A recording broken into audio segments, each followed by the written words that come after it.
함께 기도하도록 하겠습니다. 하나님 아버지, 저희들의 교만하고 고든 마음을 꺾어주시고 하나님의 말씀으로 도전하여 주셔서 주의 말씀 앞에 겸허하게 서게 하시고 두렵고 떨리는 마음으로 이 말씀을 들으며 또 하나님 앞에 믿음으로 나아가는 우리 모두가 될 수 있도록 이 시간 우리 모두를 지켜 주옵소서. 예수 그리스도의 이름으로 기도합니다. 잠언 시리즈의 그 8번째 시간, 겸손의 지혜와 교만한 어리석음이란 제목으로 하나님께서 우리들에게 기대하시는 이 겸손한 삶의 모습에 대해서 오늘 아침에 잠시 생각해 보도록 하겠습니다. 다음 주에는 이제 저희가 이 분노와 다툼에 대해서, 그리고 17주일에는 진정한 우정이라 하는 제목으로 이 하나님을 경외하며 사는 성도들이 누려야 할, 또 누릴 수 있는 그런 성도 간의 관계에 대해서 돌아보면서 이번 잠언 시리즈를 마치려고 합니다. 어찌 보면 이 겸손과 교만이라는 주제에는 아주 단순하게 다룰 수 있는 매우 쉬운 그런 문제라고 생각할 수도 있을 것입니다. 겸손은 우리가 추구해야 할 미덕이고 교만은 뿌리쳐야 할 악독이라고 아주 간단하게 결론을 내리면 되지, 이 문제에 대해서 이렇게 복잡하게 더 생각할 필요가 있겠느냐, 이렇게 반문하실 수 있을지도 모르겠습니다. 또 좀 외람된 말씀이긴 합니다만, 이 교만이라는 주제가 나와는 그렇게 직접적인 상관이 없는 그런 문제라고 느끼실 분이 계시는지도 모르겠습니다. 교만한 마음을 품고 사는 것처럼 느껴지는 그런 분들이, 그런 모습으로 이렇게 눈에 보이는 분들이 주변에 계시는지는 모르겠습니다만, 설마 내가 다른 사람의 눈에 교만한 사람으로 보이기야 하겠느냐, 이렇게 자기 자신을 평가하는 것입니다. 근데 여러분, 이렇게 섣부른 결론을 내리시기 이전에 이 잠언이 거의 매 장마다 적어도 한 번 또는 몇 번이나 반복적으로 이 인간의 교만함에 대하여 언급하고 있다는 사실, 이것이 잠언서에서 굉장히 중요한 그런 이슈라는 것을 여러분 잊지 마시기를 바랍니다. 얼마나 자주 이 잠언의 말씀에서 이 교만함의 삶의 그 결과에 대해 이야기하고 있는지 돌아볼 필요가 있다는 것입니다. 마치 이것은 우리 인간들의 삶 속에 이 교만이라는 문제가 아주 깊이 자리하고 있으며, 이것이 모든 사람의 삶의 일부분이기 때문에 그 누구도 단 한 시간도 이 문제에서 자유로울 수 없다는, 그래서 이것이 모든 인간들의 공통적인 문제라고 이렇게 지적하고 있는 것처럼 들리는 것입니다. 뿐만 아니라 이 교만한 마음과 생각으로 살아갈 때 그 삶이 얼마나 비참한 결말을 맞게 될 것인가에 대해서 잠언이 아주 신랄하게 경고하고 있습니다. 그래서 우리가 이 말씀을 돌아보면서 우리 자신들을 돌아보고 또 내 삶의 모습을 비추어 보도록 잠언서가 아주 강력하게 촉구하고 있다는 것을 말씀드리면서 시작해 보려고 합니다. 자, 이 교만함의 함이 얼마나 어리석은 것인가, 이 문제부터 생각해 보기로 합시다. 제가 오늘 봉독해 드린 잠언 3장 5절 7절의 말씀을 화면에 좀 보여드리려고 하는데요. 이 말씀을 주목해서 보십시오. 너는 마음을 다하여 여호와를 신뢰하고 내 명철을 의지하지 말라. 너는 범사에 그를 인정하라. 그리하면 내 길을 지도하시리라. 스스로 지혜롭게 여기지 말지어다. 여호와를 경외하며 악에서 떠날지어다. 너무도 잘 알려진 말씀이기 때문에 아마 우리 교회 모든 성도 여러분들께서 이거 꼭 암송하셨으면 하는 그런 구절입니다. 그게 어렵지 않습니다. 너는 마음을 다하여 여호와를 신뢰하고 내 명철을 의지하지 말라. 너는 범사에 그를 인정하라. 근데 이 말씀을 잘 읽어보게 되면 이것이 이 겸손과 교만의 문제를 생각하는 이 데 있어서 얼마나 중요한 구절인지 우리가 쉽게 이해하게 됩니다. 여기 보십시오. 내 명철을 의지하지 말라 하는 이 5절의 말씀과 내 스스로를 지혜롭게 여기지 말지어다 하는 이 7절의 말씀을 통해서 두 번이나 우리 스스로를 이 과대평가하는 그런 위험에 대해서 경고하고 있습니다.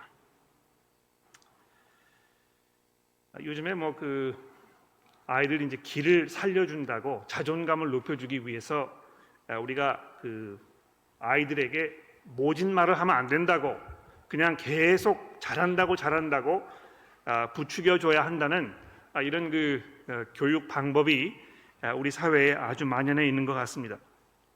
아마 이런 이야기를 처음부터 끝까지 계속 듣고 자라난 젊은 세대는 아마 우리가 이 세상에서 가장 중요한 존재인 것처럼, 내가 정말 이 세상에서 부족한 것이 없는, 그 누구에게도 괄시를 받을 필요가 없는 그런 아주 중요한 사람이라고 생각하면서 자라나게 될 것입니다.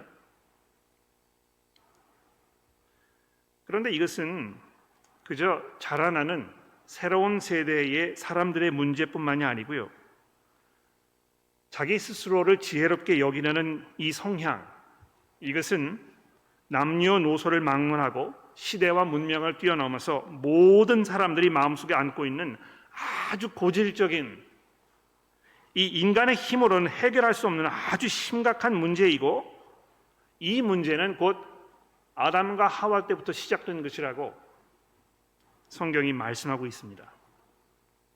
여러분 기억하십니까? 창세기 3장에 보시면 뱀이 아담과 하와를 유혹하는 그 장면이 이제 소개가 되면서 6절에 보시면 이렇게 되어 있습니다. 여자가 그 나무를 본즉 먹음직도 하고 보암직도 하고 지혜롭게 할 만큼 탐스럽기도 한 나무인지라 여자가 그 나무를 열매를 따 먹고 자기와 함께 있는 남편에게도 주매 그도 먹은지라, 이렇게 되어 있습니다.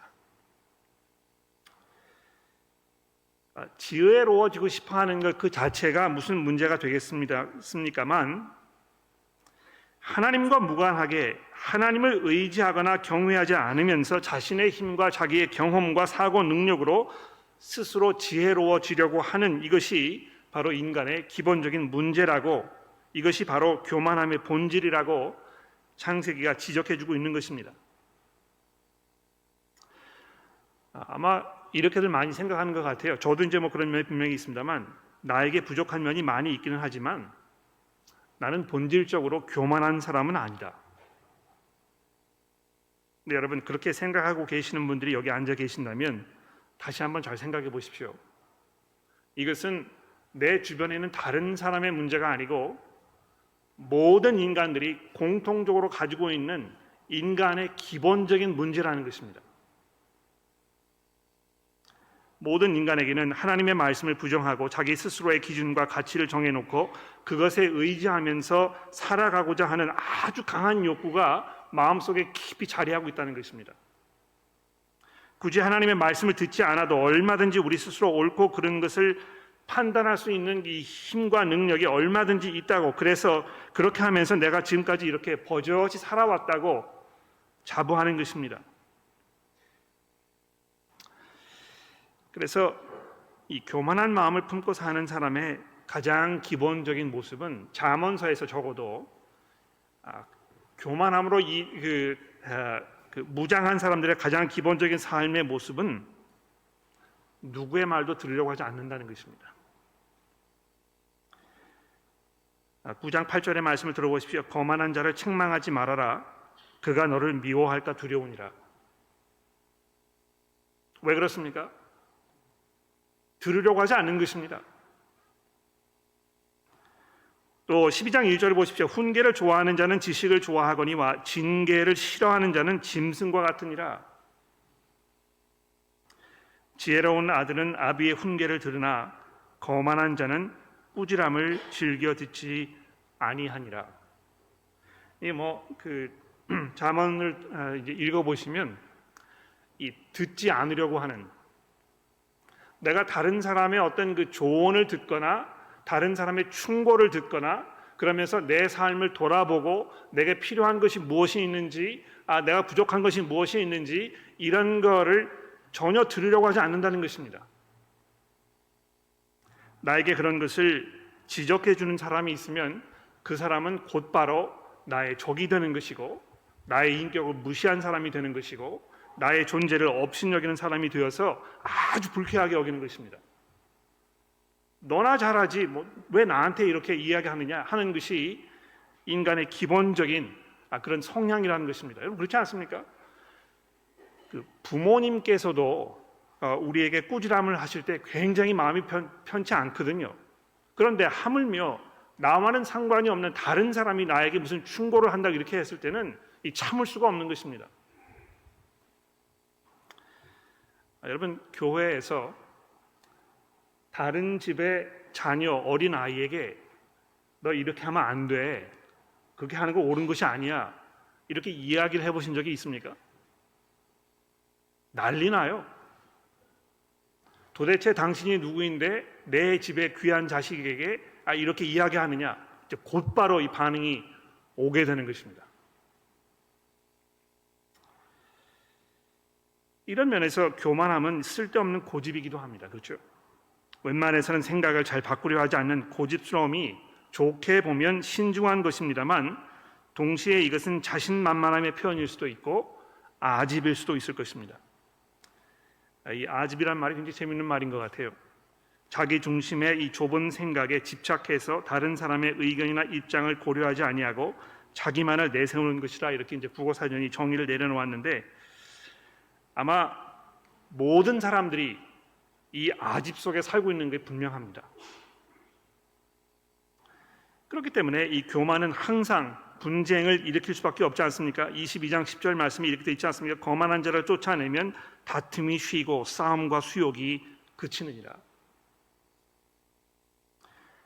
남의 이야기를 듣지 않으려고 하는 사람, 항상 자기의 생각이 옳다고 여기는 사람, 그래서 그 누구의 의견이나 또 충고도 듣지 않으려고 하는 사람이 존재한다면, 그런 사람이 2명만 있다면 거기는 분명히 전쟁이 일어날 수밖에 없는 것입니다. 이 신중함과 고집 사이의 경계선은 아주 희미해서 내가 지금 바람에 흔들리듯이 이랬다 저랬다 하지 않고 중심을 잘 잡아가는 그 정도를 가려고 하는 것인지, 또는 쓸데없는 체면을 차리느라 회개와 변화가 필요하다는 것을 인정하지 않고 계속 같은 실수를 반복하고 있는 것인지 헷갈릴 때가 한두 번이 아닙니다. 저도 주중에 설교를 준비하면서 이 면에서 제 스스로에 대해서 고민을 많이 해보았습니다. 저도 여기서 자유롭지 못하다고 생각을 하는데요. 솔직히 말씀드리면 저도 제 자신을 보면서 오락가락할 때가 한두 번이 아닙니다. 내가 이거 정말 잘못하고 있는 것인가? 또는 잘못하고 있는데 잘못을 시인하지 않으려고 하는 것인가? 아니면 이것이 정말 옳은 길이기 때문에 내가 나의 어떤 그 절개라고 할까요? 이런 걸 내가 지키라는 그 용감함의 표현인가? 이게 한두 번 왔다 갔다 오락가락하지 않는 것입니다. 사실 자신의 잘못을 시인하는 것은 대단한 믿음을 필요로 하는 매우 겸손한 일입니다. 그래서 이 하나님 앞에 회개하는 것, 이것이야말로 하나님께서 주시는 힘이 아니면 우리 스스로의 힘으로는 할 수 없는 기적과도 같은 일이라고 생각합니다. 어리석은 인간은 스스로를 과대평가하고 자기의 잘못을 인정하지 않으면서 남의 충고나 조언을 달게 받지 않을 뿐만이 아니라 가장 심각하게 하나님 앞에서 겸허해지려고도 하지 않는다는 것입니다. 이런 인간의 교만에 대해서 하나님께서 어떻게 생각하시는지 주보 2면 교만한 인간과 하나님이라는 그 제목하에 잠시 살펴볼까요? 제가 주중에 이 잠언서의 이 주제를 생각해 보면서 예전에 깊이 생각해 보지 못했던 새로운 사실 한 가지를 발견했습니다. 여러분, 그 잠언에 보시면 교만한 눈이라는 아주 재미있는 표현이 여러 번 등장하는 것을 발견하실 것입니다. 6장 16절 말씀을 보십시오. 여호와께서 미워하시는 것 곧 그의 마음에 싫어하시는 것이 67가지니 곧 교만한 눈과 거짓된 혀와 무죄한 자의 피를 흘리는 손과, 이렇게 되어 있습니다. 교만한 눈이라는 지 17절에 등장하고 있는데요. 또 21장 4절 말씀도 보십시오. 눈이 높은 것과 마음이 교만한 것과 악인이 형통한 것은 다 죄니라. 또 30장 13절을 보십시오. 눈이 심히 높으며 눈꺼풀이 높이 들린 무리들이 있느니라. 이렇게 하면서 이 눈이 높다는 이런 표현을 여러 번 사용하고 있는 것입니다. 그러니까 우리 말에도 이제 눈이 높다는 이런 표현이 있지 않습니까? 그러니까 보통 어느 정도 이상의 좋은 것만을 찾는 어떤 그 성향에 대해서 이제 이야기하는 것인데요. 좋게 말하면 기준이 높다 뭐 이런 뜻입니다만, 동시에 거울에 비친 자신의 모습이 자기 눈에 매우 좋게 보인다는 그런 뜻이기도 할 것입니다. 뭐 이렇게 출중한 외모가 아닌데도 자기를 보면서 야, 내가 그래도 이 정도면 잘생긴 것 같아. 뭐 이 자기의 어떤 그 집안 환경을 돌아보면서 야, 이 정도면 뭐 만만하지 않겠어. 뭐 이렇게 자기를 과대 평가하는 이런 성향이 우리에게 있다는 것입니다. 여러분, 이런 면에서 사실 우리의 눈은요, 그렇게 믿을 만한 친구는 아닙니다. 아까 읽은 창세기 3장에 보시면 하와의 눈에 비친 나무가 보암직도하였다 하는 이런 표현이 있습니다. 이 보암직도하였다는 이 표현을 영어 성경에서는 선악과가 맺혀 있는 나무가 눈에 보기에 너무너무 좋게 보였다, 이제 이렇게 번역이 되어 있습니다. It was delight to the eyes. 우리는 이 눈에 보이는 것을 곧잘 절대적으로 여기는 그런 사회 속에 살고 있습니다. 소위 말하는 이 경험주의, 뭐 실증주의라는 이렇게 이야기하는데요. 내가 무엇을 인식하거나 내가 뭘 아는 것의 어떤 그 근원, 이것은 오직 나의 직접적인 경험에만 근거하는 것이다. 이런 그 철학적 세계관을 말하는 것입니다. 내가 직접 보고 듣고 만져보고 먹어보아야 무엇을 사실로 내가 인정할 수 있다 하는 주장인데요. 이것이 한편으로는 매우 신중하고 조심스러운 접근 방식이라 말할 수 있겠습니다만, 동시에 이것은 자신의 판단 분석 능력을 매우 높게 여기는 이런 어떤 면에서는 아주 어리석은 삶의 접근 방법입니다. 여러분, 이런 그 성향에 대해서 자문의 말씀이 브레이크를 걸고 있는 이 구절을 들어보십시오. 12장 15절입니다. 미련한 자는 자기의 행위를 바른 줄로 여기나. 그렇지 않습니까? 미련한 사람이 다 뭐 자기를 돌아봤을 때 내가 이 정도면 충분하겠지, 내가 하는 게 옳은 길이겠지, 다 이렇게 결론을 내리게 되어 있다는 것입니다. 또 16절 2절에 보십시오. 사람의 행위가 자기 보기에는 모두 깨끗하여도 여호와는 심령을 감찰하시느니라. 이 인간과 하나님의 그 근본적인 차이점에 대해서 지금 이야기하는 것인데요. 우리는 아무리 눈을 부릅뜨고 살펴보아도 사람의 속마음을 판단할 수가 없습니다. 경우에 따라서는 내가 지금 내 마음속에 무슨 생각을 하고 있는 것인지, 내가 왜 이런 생각을 하고 있는 것인지조차도 잘 분간되지가 않습니다. 그러나 여호와께서는 우리의 겉모습을 보이지 아니하시고 사람의 심령을 감찰하신다고 말씀하면서 인간이 자기를 바라보는 이 눈이 얼마나 신뢰할 수 없는 이런 척도인가를 이야기하고 있다는 것입니다. 그리고 결정적으로 잠언 16장 25절의 말씀 들어보십시오. 어떤 길은 사람이 보기에 바르나 필경은 사망의 길이니라. 이 마지막 구절을 주목해 보십시오.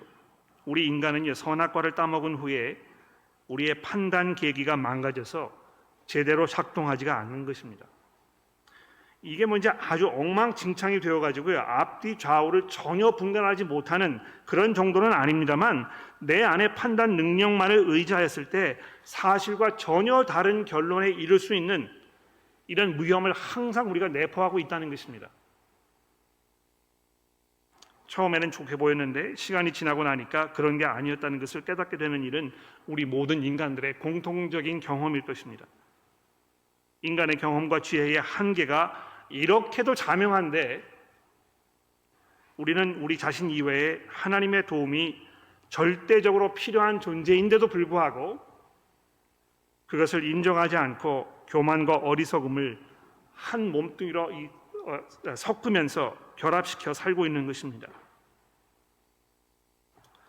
그래서 이 교만이라는 것은 결론적으로 자신의 본래 모습을 잘 보지 못하는 어리석음입니다. 자신의 부족함을 인정하지 않으려는 오만함이요, 누구의 도움도 필요하지 않다는 거만함입니다. 근데 여러분, 이 사람의 눈에 교만하게 보이는 것도 결코 좋은 일이 있을 수는 없습니다만, 그것보다 더 심각한 문제는 무엇입니까? 하나님의 눈에 교만하게 보이는 것입니다. 하나님의 말씀 앞에 자신을 비추어 보고 감추어 두었던 먼지들과 허점들이 그 말씀의 밝은 빛으로 드러나지 않도록 자기 자신을 꽁꽁 쌓아 매어 놓고 도무지 그 마음을 열려고 하지 않을 때에 그 사람은 그 누구보다도 하나님 앞에서 교만한 사람일 것입니다. 자문이 하나님의 눈에 교만하게 보이는 이들에 대해서 경고하고 있는 이 말씀을 주목해 보십시오. 여호와는 교만한 자의 집을 허시며 과부의 지게를 정하시느니라. 무릇 마음이 교만한 자를 여호와께서 미워하시나니 피차 손을 잡을지라도 별을 면치 못하리라. 여러분, 문제는요, 인간이 스스로의 힘으로 이런 우리 안에 깊이 자리하고 있는 이 어리석고 어리석음을 해결할 수 있는 방법이 없다는 것입니다. 전적으로 삶의 모든 부분에서 항상 마음을 다하여 여호와를 신뢰하고 내 자신의 명철을 의지하지 않으면서 범사에 하나님을 인정하고 스스롭게 지혜롭게 여기지 않았던 이 참 인간의 모습은 과연 어디에서 발견할 수 있겠습니까? 우리가 어떻게 그 자리로 갈 수 있겠습니까? 이 참 인간의 모습으로 이 땅에 오셨던 우리 주님이신 예수 그리스도 그분을 잠시 한번 생각해 봅시다. 복음서가 일괄적으로 우리에게 증거해 주고 있는 것이 무엇입니까? 예수께서 처음부터 마지막 순간까지 자기의 길을 가지 아니하시고 하나님을 전적으로 의지하는 삶을 사셨다는 것을 우리에게 증거해 주고 있지 않습니까? 여러분, 이 베드로전서에 등장하는 이 감격적이고 가슴 뭉클한 베드로의 이 고백을 들어보십시오. 자기가 3년 동안이나 섬겼던 그 예수께서 어떤 길을 걸으셨는지, 어떻게 사셨는지, 자기의 그런 그 무지함과 오만함과 어리석음에도 불구하고 예수께서 어떻게 제자들을 가르치시며 인도하셨는지 이것을 이해한 후에 그가 이렇게 고백하지 않습니까? 그는 죄를 범하지 아니하시고 그 입에 거짓도 없으시며 욕을 당하시되 맞대어 욕하지 아니하시고 고난을 당하시되 위협하지 아니하시고 오직 공의로 심판하시는 이에게 부탁하시며. 개역개정 성경이 이제 부탁하셨다 하는 이런 그 번역 선택을 했는데 좀 유감스럽습니다. 사실 부탁하셨다는 말보다 자기를 전적으로 이 아버지께 맡기셨다, 의탁하셨다 하는 이야기입니다. 여러분, 우리는 억울하고 속상한 일을 당할 때 특별히 하나님께 의지하기를 포기하고 내 방법을 즉각적으로 선택하게 되는 것 같습니다. 아마 그런 순간이 닥치면 머리보다는 이 감정이 앞서게 되고 자신을 통제하는 능력을 상실하게 되기 때문이 아닌가 생각이 듭니다.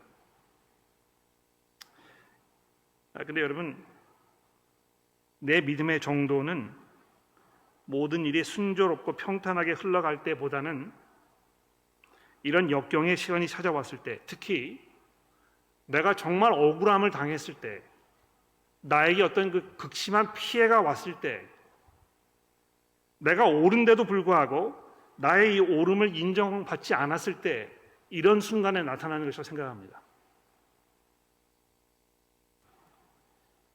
예수께서 십자가의 길을 가셔야 한다는 것을 아시게 되었을 때 그 길보다는 다른 쉬운 길을 선택하라는 유혹을 여러 번 받았다고 복음서가 증거하고 있지 않습니까? 공생애를 시작하시기 전에 광야에서 40일 동안 금식하시면서 사탄으로부터 직접 그렇게 하지 말고 내가 내 앞에 절하면 이 세상의 모든 영화를 다 누릴 수 있게 해줄게. 사탄아, 물러가라.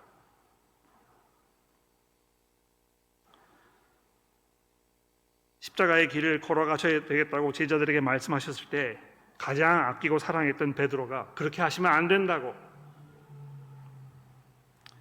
역시 예수께서 베드로에게 사탄아, 물러가라.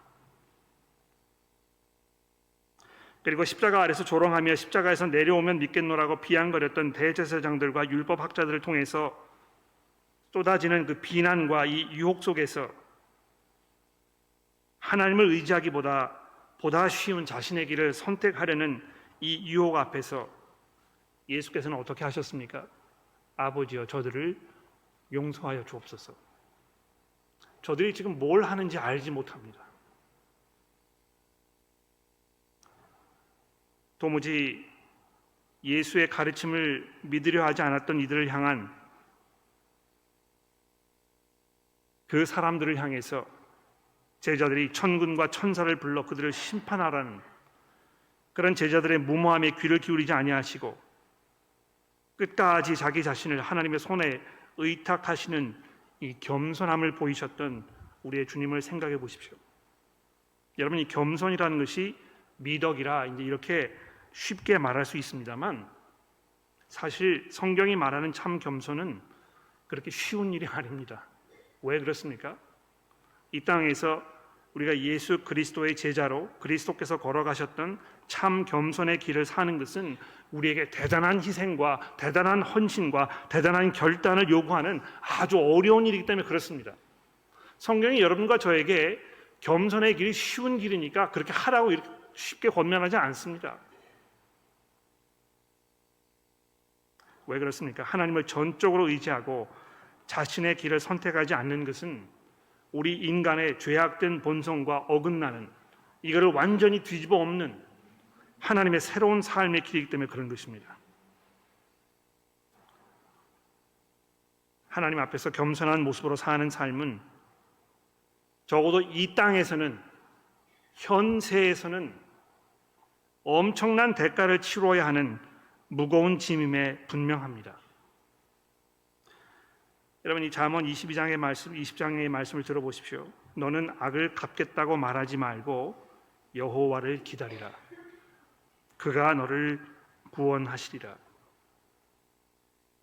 아마 예수께서 구약 성경을 읽으시면서 이 잠언 20장의 말씀을 깊이 묵상하지 않으셨을까? 제가 그렇게 상상해 봅니다. 너는 악을 갚겠다고 말하지 말고 여호와의 때를 기다리라. 우리가 이 사회의 부조리를 돌아보면서 이 정의의 분노를 느끼게 되고, 그래서 마치 이 모든 어떤 사회악 이것을 우리의 힘으로 해결할 수 있는 것인 것처럼 이렇게 착각할 때가 종종 많이 있습니다.